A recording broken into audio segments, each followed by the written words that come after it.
On Thanksgiving, my parents told me to give my entire bonus to my brother, Ethan, because he needed it more. I laughed and said, "That's funny because I have a surprise for you too." Their faces dropped when I opened my laptop and showed them.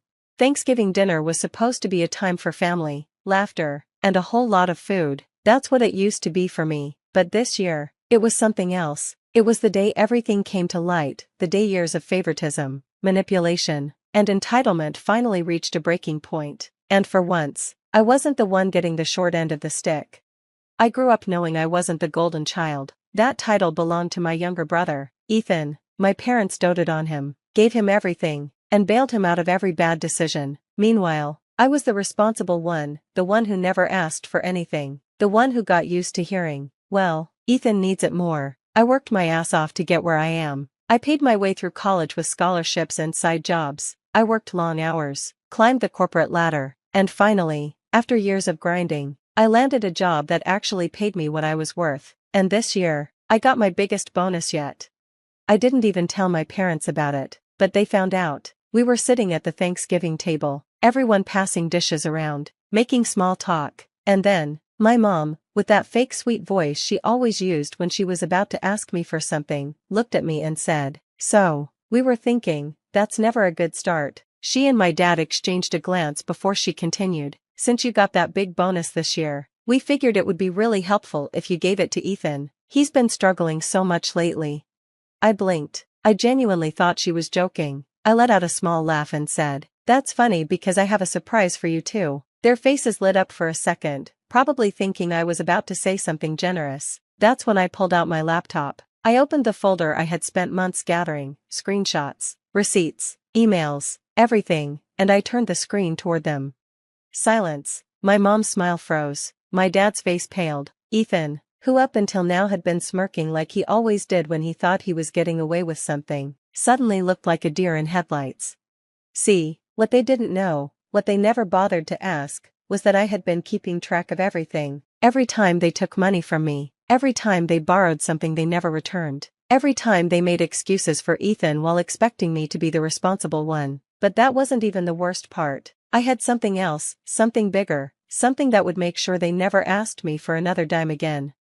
I took a deep breath, leaned back in my chair, and said, "I hope you're ready for this." My mom reached for her wine glass with a shaking hand. My dad just stared at the laptop, his jaw clenched so tight I thought his teeth might crack. And Ethan? He was already looking for a way out, shifting in his chair, eyes darting around the room like a rat trapped in a cage.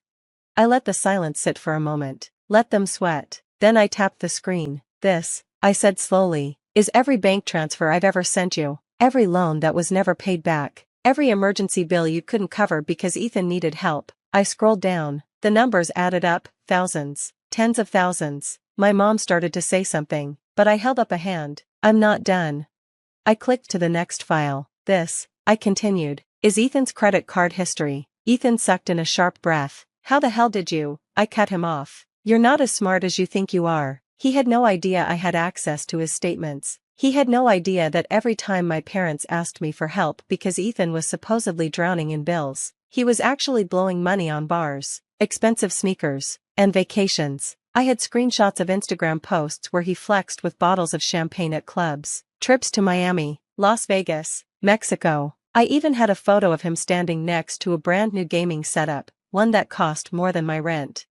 My mom turned to him. "Is this true?" she whispered. Ethan scoffed. "It's not that serious." I laughed, a real, bitter laugh. "Oh, but it is. And do you know why?" I clicked to the final file. My dad spoke for the first time. "What else could there possibly be?" I turned the screen to face them again. "This," I said, my voice steady, "is the record of the mortgage payments I made on this house, the one you told me was already paid off." My mom's face went white. My dad let out a slow breath, his hand gripping the table like he might flip it over. "Yeah, that's right. I found out. See, about a year ago, my parents came to me crying, saying they were in danger of losing the house. They begged me for help, swore they just needed a little bit to get back on their feet." I was hesitant, but I didn't want them homeless, so I paid, and paid, and paid. Then I got curious. I did some digging, and I found out the house was never in danger. The money? Gone. Where? Ethan. My parents funneled the money straight to him, for his struggles, for his hard times, For his vacations, his parties, his fun. I leaned back and crossed my arms. So, tell me again, I said, my voice cold. Why exactly should I give him a bonus? No one spoke. The room was so quiet I could hear the clock ticking in the kitchen. Then my dad's voice, low and dangerous, you went behind our backs. I went behind your backs. You stole from me. Ethan slammed a hand on the table. You're making a big deal out of nothing. My patience snapped. Nothing? You lied to me. All of you. Over and over again. And you expected me to keep giving. Expected me to just hand over more money while you spend it on this loser.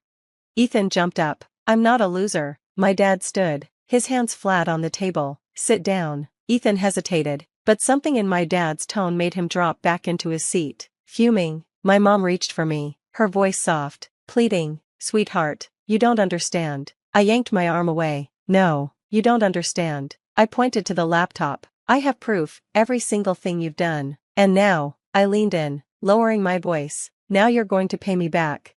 Their faces dropped even further. Yeah, they weren't expecting that. For once, I had the power, and I wasn't done yet. The air in the room shifted. My mom's face crumpled, but I wasn't falling for the fake tears this time. My dad looked like he was calculating, trying to figure out how to twist this in his favor. Ethan's fists were clenched so tight his knuckles turned white. You want us to pay you back? My dad finally said, his voice low, controlled. I nodded. That's right. He let out a dry chuckle. And what if we don't? I smiled. I had been waiting for him to ask that. I clicked on another file, turned the laptop back around, and slid it toward them. Then I said, send this to the IRS. My mom made a choking sound. My dad stiffened. Ethan frowned. The IRS? What the hell does that mean? Oh, it means our dear parents have been committing a little thing called tax fraud for the last 5 years. I tapped the screen. Fake deductions, false income reports, and, oh, look at this, filing you as a dependent even though you make plenty of money under the table. Ethan's head whipped toward them. Wait, what? I nodded. Yeah, you were never as broke as they made you seem. In fact, you've been earning more than me at times, just illegally, cash jobs, no taxes, and our parents covered for you by committing fraud. Ethan's face twisted with confusion, then anger. What the hell, Dad? But my dad wasn't looking at him. He was looking at me, and for the first time in my life, I saw fear in his eyes. You don't want to do this, he said quietly. I tilted my head. Why not? Because we're family? I let out a humorless laugh. Family? Family wouldn't have stolen from me. Family wouldn't have lied to my face for years. Family wouldn't have left me to struggle while they threw money at someone who refused to grow up. Ethan shot up from his chair, pointing a finger at me. Oh, shut the hell up. You self-righteous. You think you're so much better than me just because you work some boring office job? You think that makes you more deserving? I met his glare without blinking. Yeah, actually, I do, because I earned it. My mom sobbed into her hands. My dad rubbed his temple, his face unreadable, and then something unexpected happened. Ethan laughed, a slow, ugly laugh that made my skin crawl. You really think you're going to win this? He asked, shaking his head. You think you're the only one with leverage? A bad feeling crept up my spine. What the hell are you talking about? His smirk widened. I guess it's time for my surprise. And then he pulled his phone out. He tapped the screen a few times, then turned it toward me. My stomach dropped. There, on his phone, was an email, one from my company's HR department. I scanned it quickly. It was a complaint, a serious one, allegation of financial misconduct, of me using company funds for personal gain. A setup, a goddamn setup. I looked up at him in shock, and Ethan grinned. See? You weren't the only one planning ahead. I gripped the table. You framed me. He shrugged. Call it insurance. My heart pounded. If my company took this seriously, I could lose my job, my career, everything I had built. And the worst part? I could see it in my parents' faces. They knew. They had helped him. This wasn't just favoritism anymore. This was war. I stared at Ethan's phone, my pulse hammering in my ears. The fake complaint from HR, the setup, the absolute audacity of it. I forced myself to breathe. Stay calm. Don't give him the reaction he wants. I looked him straight in the eye. How long have you been planning this? His smirk widened. Does it matter? You thought you were the only one playing the game. Guess what? You lost. I turned to my parents. My dad wouldn't look at me. My mom wiped at her fake tears, refusing to meet my gaze. That was my answer. They knew. They had helped him. They were willing to destroy me to keep propping him up. I let out a small, disbelieving laugh. You really hate me that much? My mom gasped, all wide-eyed innocence. Sweetheart, no, we had to protect him. He's not as strong as you are, he wouldn't survive without us. I shook my head. You mean without me? Ethan snorted. Oh, get over yourself. You act like you're so special just because you work a crappy job in some office. That crappy job is why you still have a roof over your head. Dumbass, I snapped. He rolled his eyes. You really think you're untouchable, don't you? That company loves me. You're replaceable. And once that complaint goes through, you're gone. Something shifted inside me. For years, I had let this family take from me money, time, energy, love. I had let them make me the responsible one. The one who always had to be the bigger person. The one who never fought back. But this was war. I sat back in my chair, crossing my arms. You want to play dirty? Fine, let's play. Ethan opened his mouth to say something cocky, but I cut him off. You didn't actually send that complaint yet, did you? He blinked. What? I smirked. Oh, I know you didn't send it yet. I pointed at the screen. It's still in draft mode. His face twisted in confusion before he quickly swiped his phone back. So what? I'll send it right now.